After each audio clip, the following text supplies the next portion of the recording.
The small town of Rawan was quiet most days.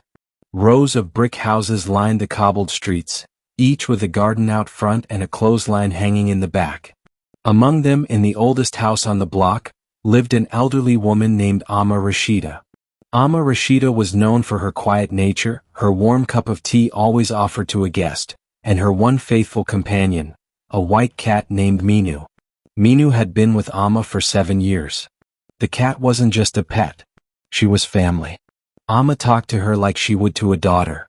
They shared breakfast in the morning, rested on the porch in the afternoon sun, and curled up together in the chilly evenings.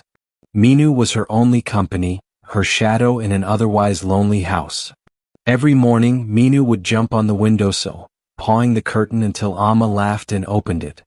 Every evening, she'd curl at Amma's feet while she read from her old dog-eared books.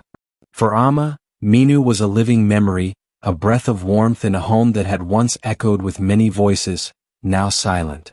But one cold November evening, Minu didn't come back.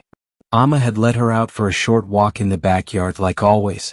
But this time, Minu didn't return. At first, Amma wasn't worried. Cats wander, she'll be back before dinner, she told herself. But night fell and there was no meow at the door, no scratching on the window.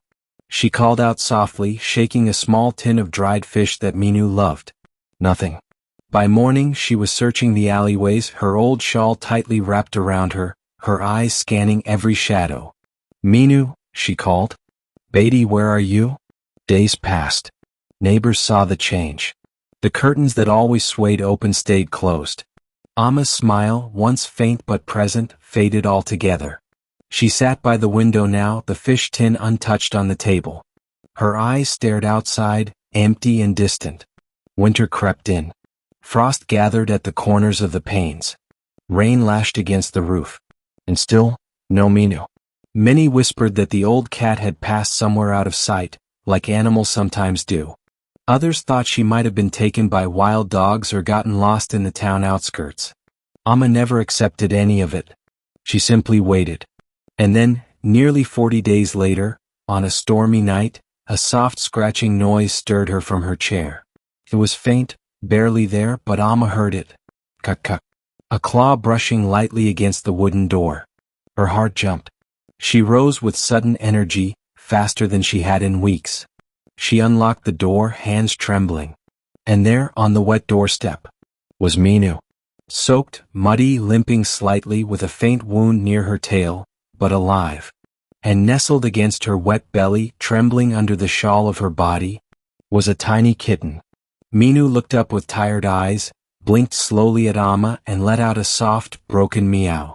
Amma dropped to her knees and scooped both into her arms. She wrapped them in her shawl, holding them close, the tears running freely down her wrinkled cheeks. My Minu, you came back. And you brought a child? That night, the warmth returned to the house. Amma cleaned Minu with gentle hands, warmed milk on the stove, and dried the little kitten by the fire. Minu purred faintly, weak but content, as if saying, I knew you'd wait for me. The kitten, a fuzzy little ball with gray patches, slept curled in Minu's tail. Amma looked at it and whispered, I suppose your name is Choti Minu now. As days passed, Minu regained her strength. The kitten, Choti Minu, grew fast. She learned to follow Amma's finger, leap over books, and curl up in Amma's lap just like her mother. But something had changed. Minu, once playful and independent, had grown gentler, more protective. She rarely left Amma's side anymore. If Amma coughed, Minu would nuzzle her hand. If the lights flickered in a storm, Minu would sit by her feet until it passed. The neighbors noticed Amma's eyes had begun to sparkle again. Some said it was just the cat. But those who knew Amma well, they knew it wasn't just a cat. It was faith returning.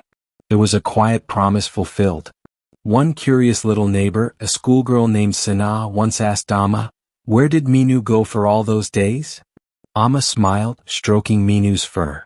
To become a mother, she said softly.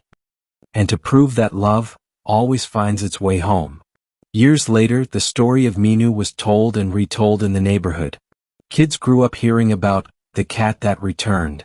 Some doubted it. But those who saw Minu the day she came back, soaked in rain with a baby in her belly fur, they believed. Closing paragraph, emotional narrator style. Sometimes the ones we love go missing from our lives.